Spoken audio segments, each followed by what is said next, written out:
Yo team! This week we went live with a brand new system for a client for a business, and I want to dive into the best outcome that we've seen throughout this journey, and what I see continually throughout the last 10, 15 years with rolling out technology into organizations.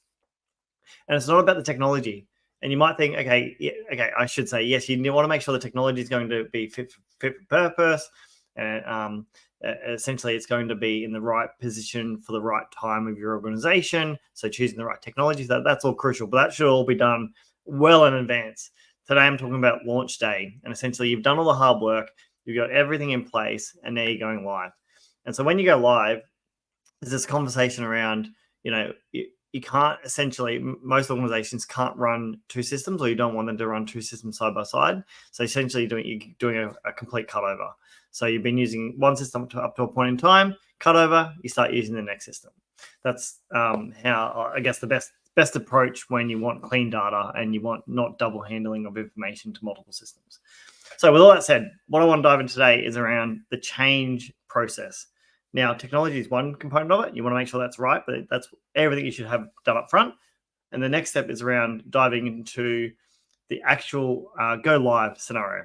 And in this case, for this project this week that we've gone live with a brand new system, the number one thing I've seen, and it's been amazing to see, is the leadership has just been super on board, super supportive, brought all the stuff along for the journey, and just been really involved in the entire process. There's not been there's no pushback, there's no this doesn't work, and throwing everything, and I've seen this before, throw everything in the bin, toys out of the cot, and walk away. It's like being supportive. You want to approach this in a way where it's like I say, you've been leading up to this point for a very long time. So you want to take a moment and you want to take a deep breath and go, great, we are going live. There's going to be teething issues. It's a given.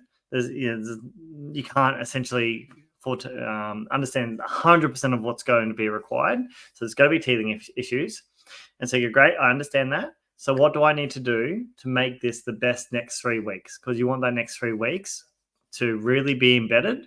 And so after that 3-week period, it's like nothing ever happened. So you've always got to have that changeover period.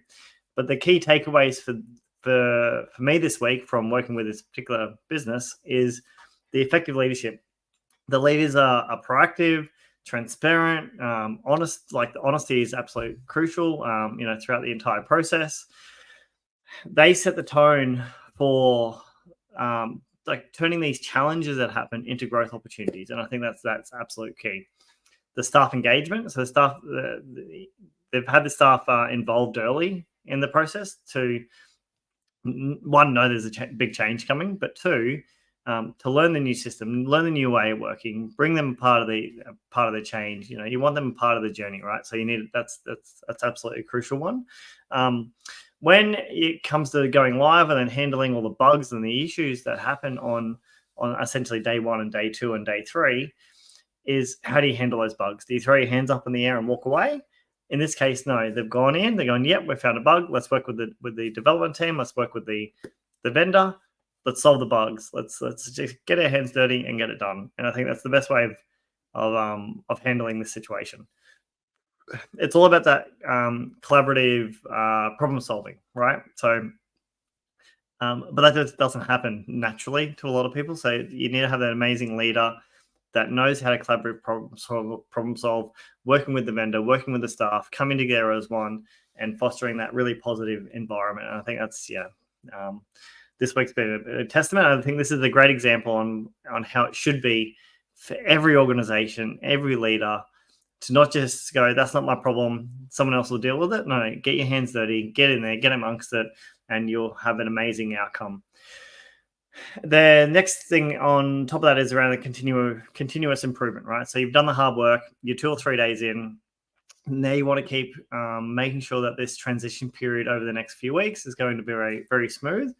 And you want to make sure that there's regular feedback, regular check-in, updates if required, working with the vendor, working with the development team, just making sure there's any little tweaks required. You want to do that in that first 2 to 3 week period. You don't want to let it go 6 months down the track and go, oh yeah, we've just ignored that, and we'll we'll deal with that later. You want to get on top of this. You want to do it in that very first period of time, because that just makes everyone's life better and more fun for going through this this lot of pain in that period. It's just better in the long run. So the great key feedback in this particular post is around leadership, staff engagement. Like when you're going through a significant change in your business, there's nothing better than having everyone on board and just wants to roll together and make this happen. And that's what I've seen this week. So that's my key tip for today: is get your staff on the journey early.